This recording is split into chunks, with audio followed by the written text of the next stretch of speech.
The third step in software engineering is building based upon the plan.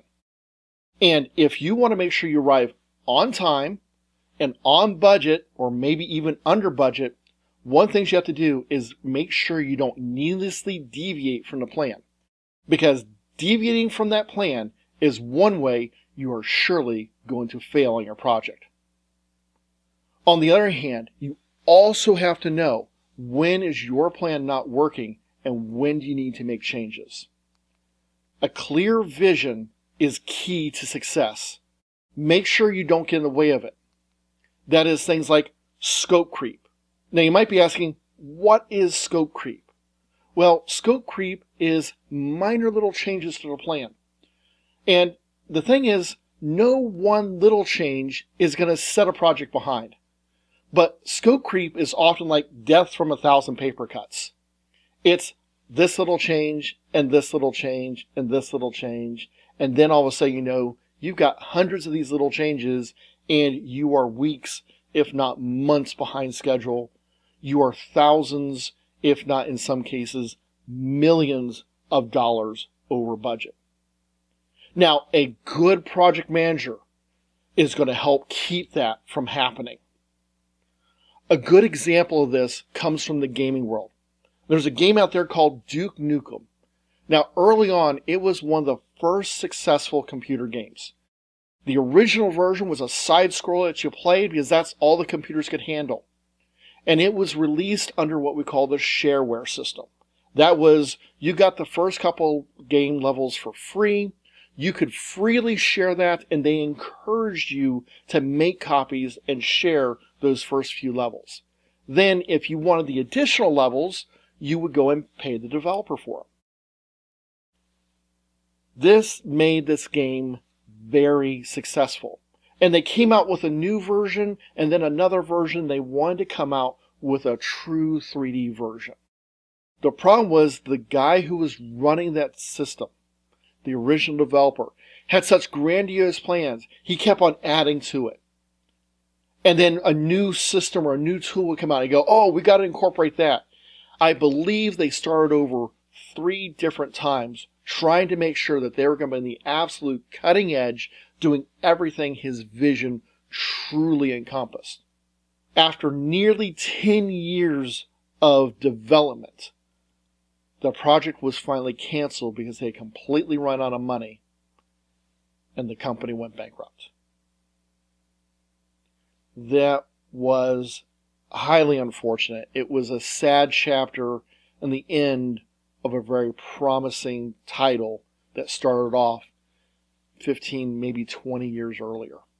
That's a problem with making up plans as you go. And some people love to do that. They want to just make things up. And you'll see this in some agile formats, believing that you should start and just go far enough and just have enough of a plan. And then you're going to make little changes to it as it's being modified and updated as you're going through this process. Other people believe that no, you should set a plan in place and never change from it. And that plan should be law, unyielding, unchanging. In reality, each of these has their own issues. And we're going to look at these issues in upcoming lessons when we talk about different mindsets, about how we plan and how we implement these plans. So one thing you want to keep in mind is as you both plan and build is what you produce, others are going to consume. Because as you're building it, people are going to have to use your software, people are going to have to support your software, and your plan and your production need to keep that in mind so that you have a system that's maintainable. Remember, high quality software must be maintainable and user-friendly. Therefore, as you're building, you need to make sure that your design and documentation, implementation, all that is going to be stored and accessible so other people can use it. Remember that your system must be open and flexible to handle any type of change. Hardware technologies, software technologies, methods and systems that we use. I remember during COVID, the governor of New Jersey got on national TV asking for COBOL developers to help them fix their overloaded unemployment tracking software. New Jersey was not alone in this problem, as many states were using software that was 20 to 30 years old. Those systems had been running, they were very maintainable, and as long as something weird didn't happen, they just kept working. The problem is, technology has changed so much from when COBOL was a major software technology. And maintaining and updating that hadn't been a priority. And now, the new technologies, moving away from mainframes and into web and mobile apps. You can't assume that your project's just going to be used for a few weeks or a few months and that, every year it's going to be updated. Sometimes you're going to have projects out there that are used for years and years and years. I know I've worked on several projects that had multi-year life cycles. In fact, one project I worked on was originally designed as a temporary Band-Aid fix. This temporary fix was only supposed to be used for about 2 to 6 weeks while we were waiting for a patch to come out from a vendor. I'm going to be honest, that software was ugly. It was patched together very quickly. We needed something that worked, and I made something that worked, but it was ugly. Okay? That patch came out from the vendor. I went, woohoo, I can throw away that ugly piece of code. The problem is the patch actually made the problem worse. The vendor released buggy patch. Made the problem worse, and now we had to fix this so it could be used long term. That little piece of software that was an ugly patch that was supposed to only work for between 2 and 6 weeks wound up being used for about 8 years. That single piece of software was responsible for driving initially $400,000 in revenue that very first year.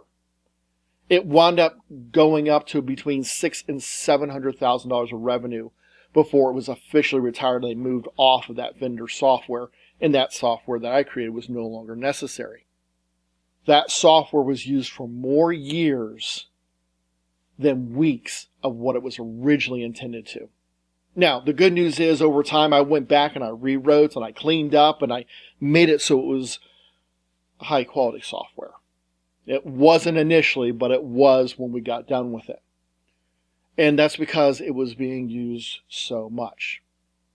You might think, well, that little patch of software, how many people use it to generate that much revenue?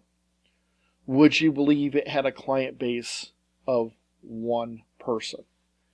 That's all it took. And sometimes you're going to have small little pieces of software like that, and they still go on for years. So don't assume that this little software that you're going to be working on, hey, it's just for 1 or 2 people, it's just for a few months. No, realize that it can be used for years and years and years. Finally, as you're writing your software, plan for reuse. Remember when we initially sat down to look at the problem, one of the things that we asked is, have we seen problems like this before? Well, the answer may be yes. Maybe this was the first time you saw that problem, but you're going to see future problems like that. So besides from pulling from your experiences and working with it, can you do something in this software as you're building it in order to make the next project be successful? If you're studying and writing in object-oriented code, you're familiar with creating class libraries and various classes. This is a common thing in object-oriented code to allow for code reuse. But it's not just code reuse anymore.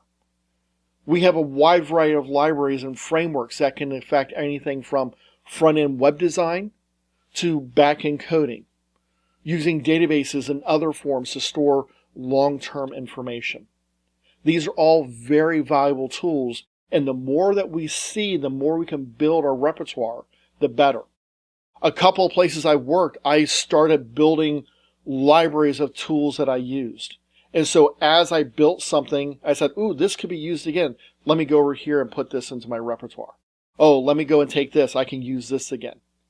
And one place I worked, I had a huge amount of tools, and it actually was so many, I had to create a way that organized it so it was easier and faster to find tools so I could use and implement them. Each time I built a tool, I made my next project that much faster and easier to work with. Now, sometimes those tools never got used again. I thought it might be useful, I thought I might see it again, and I didn't. That does happen.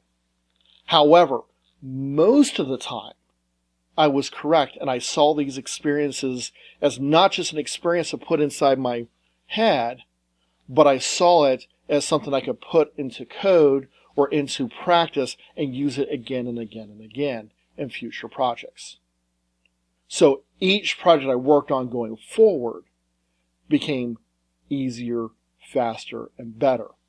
That means they were more likely to be delivered on time, on budget, and with all the requirements being met.